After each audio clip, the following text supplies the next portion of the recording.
အားလုံးပဲမင်္ဂလာပါရှင်မင်္ဂလာပေါင်းနဲ့ပြည့်စုံသောနေ့လေးတစ်နေ့ကိုပိုင်ဆိုင်နိုင်ကြပါစေရှင်ကျွန်တော်ဒီနေ့ပြောပြခြင်းနဲ့အကြောင်းအရာလေးကတော့အမျိုးသမီးတိုင်းသိထားတဲ့အမျိုးသမီးတိုင်းသတိထားectopic pregnancy တအိမ်ပြင်ပမှာသတိတည်ခြင်းသို့မဟုတ်တာဟုတ်ပြုံမှာသတိတည်ခြင်းဆိုတဲ့အကြောင်းလေးပဲဖြစ်ပါတယ်အဲ့တော့ဒီတအိမ်ပြင်ပမှာသတိတည်တာဘယ်လိုအရေးကြီးလဲဆိုလို့ရှိရင်ပေါ့နော်ဒီပုံမှန်ဆိုလို့ရှိရင်ကလေးကတိမ်ထဲမှာပဲကြီးထွားလာတယ်6လ10လနေလို့ရှိရင်မွေးဖွားတယ်ပေါ့နော်ဒါကတော့ပုံမှန်ပါပဲအဲ့လိုမဟုတ်ပဲねဒီကလေးကဘယ်ထဲမှာသွားလဲဆိုလို့သွားပြီးတော့သတိတည်နေလဲဆိုလို့ရှိရင်တာဟုတ်ပြုံထဲမှာသွားပြီးတော့သတိတည်နေပါတယ်အဲ့တော့ဒါသူပုံမှန်သတိတရားမဲ့နေရမဟုတ်တဲ့အပြင်ဒီတာဟုတ်ပြုံဆိုတာလဲတေးသေးလေးပါအဲ့တေးသေးလေးထဲမှာတဖြည်းဖြည်းနဲ့နည်းနည်းလေးကြီးထွားလာနေခြင်းကိုပဲအဲ့တာဟုတ်ပြုံကပေါက်ထွက်သွားပါတယ်အဲ့လိုမျိုးတာဟုတ်ပြုံပေါက်ထွက်သွားပြီဆိုလို့ရှိရင်မိခင်ရဲ့အသက်အန္တရာယ်ကိုပဲချိန်ချောက်နိုင်တဲ့ပေါ့နော်ချိန်ချောက်နိုင်တဲ့အခြေအနေတစ်ခုကိုဖြစ်သွားပါတယ်မိခင်အတွက်အရေးပေါ်အခြေအနေဖြစ်သွားပါတယ်ဘာဖြစ်လို့လဲဆိုလို့ရှိရင်အဲ့ဒီတာဟုတ်ပြုံပေါက်သွားပြီဆိုလို့ရှိရင်ခန္ဓာကိုယ်ရဲ့ဝမ်ပိုက်ထဲမှာသွေးယိုစီးမှုတွေဖြစ်နိုင်ပါတယ်သွေးဥစီမှုတွေဖြစ်နိုင်ပါတယ်အဲ့ဒါကလေကျွန်တော်ကိုရီကိုဖြစ်ခဲ့တာမလို့ပေါ့နော်အဲ့ဒါကြီးအရန်ကိုအရေးကြီးပါတယ်ကျွန်တော်ကတော့ဒီလိုမျိုးဘိုက်တွေအောက်နေဆိုကြတဲ့အတိုင်းကျွန်တော်ကဓာတ်စားရည်တောက်တာတို့တချို့ဆေးလေးတွေတောက်တာတို့အဲ့လိုမျိုးတွေတောက်တယ်တောက်ပြီးတော့ဘိုက်ကအရန်နာလာအဲ့ဒါကိုကျွန်တော်ဆရာမကိုယ်တိုင်တောင်မှပဲသတိမထားမိတယ်လို့ဖြစ်ခဲ့တယ်ပေါ့နော်အဲ့တော့ကျတော့ဒီအဲ့လိုမျိုးဖြစ်နေတဲ့အချိန်မှာဒီတာဟုတ်ပြန်ပေါက်ထွက်တဲ့အချိန်မှာဘယ်လိုတွေခံစားရမလဲဆိုလို့ရှိရင်ဝမ်ဘိုက်ကနေပြီးခါကျတော့တအားကို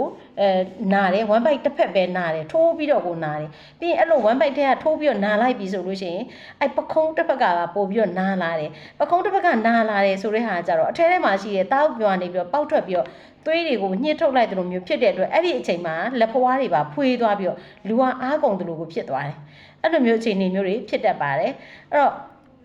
ဒီတာဟုတ်ပြုံမှာသတိတည်တယ်ဆိုလို့ရှိရင်ဘယ်လိုလက္ခဏာတွေဖြစ်နိုင်လဲဆိုလို့ရှိရင်ပေါ့နော်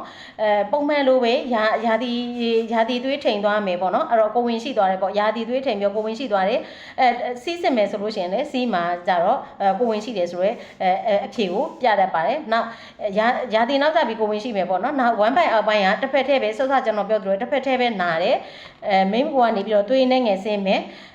ပခုံးထိန်နာပြီးတော့ကြတော့အတွင်းနဲ့မှာသွေးယိုစီးမှုတွေဖြစ်မယ်မူးဝေမယ်အားနေမယ်နောက်ပိုင်းဘာဖြစ်လဲဆိုလို့ရှိရင်အထက်ထဲမှာသွေးယိုပါများလို့ရှိရင်သတိလစ်မေမျိုးတဲ့အထိဖြစ်ပါတယ်အဲ့တော့အနေတွေကဘာလို့အနေများဘလို့အနေများလဲဆိုလို့ရှိရင်တောက်ပြုံပေါက်ကွဲပြီးတော့အတွင်းထဲမှာသွေးယိုမယ်အသက်အနေရှိတဲ့သွေးယိုခြင်းသွေးသွန်ခြင်းတွေဖြစ်မယ်နောက်အရေးပေါ်ခွဲစိတ်ကုသမှုလိုအပ်ပါတယ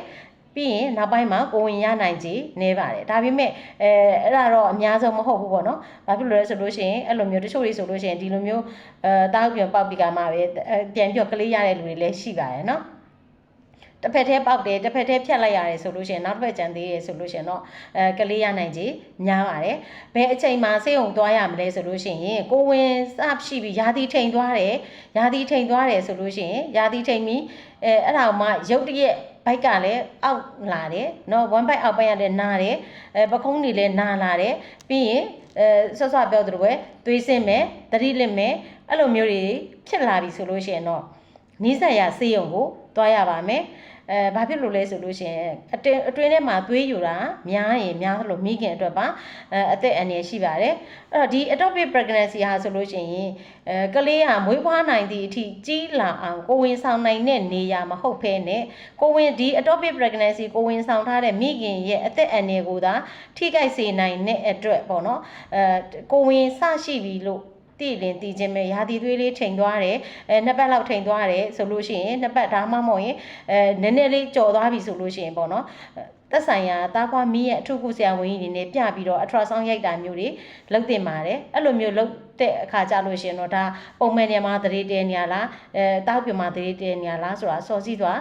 သိပြီးတဲ့အခါကြတော့ကိုယ့်ရဲ့အသက်အန္တရာယ်ချိန်ချောက်မဲ့ဟိုကနေအနေကနေပြီးတော့ကင်းဝေးနိုင်ပါတယ်ရှင်အဲ့ဒါလေးကိုသိစေခြင်းလို့ကျွန်တော်ကျန်းမာရေးပညာပေးအနေနဲ့ပြောပြပေးတာပါနားထောင်ပြကျေးဇူးတင်ပါတယ်ရှင်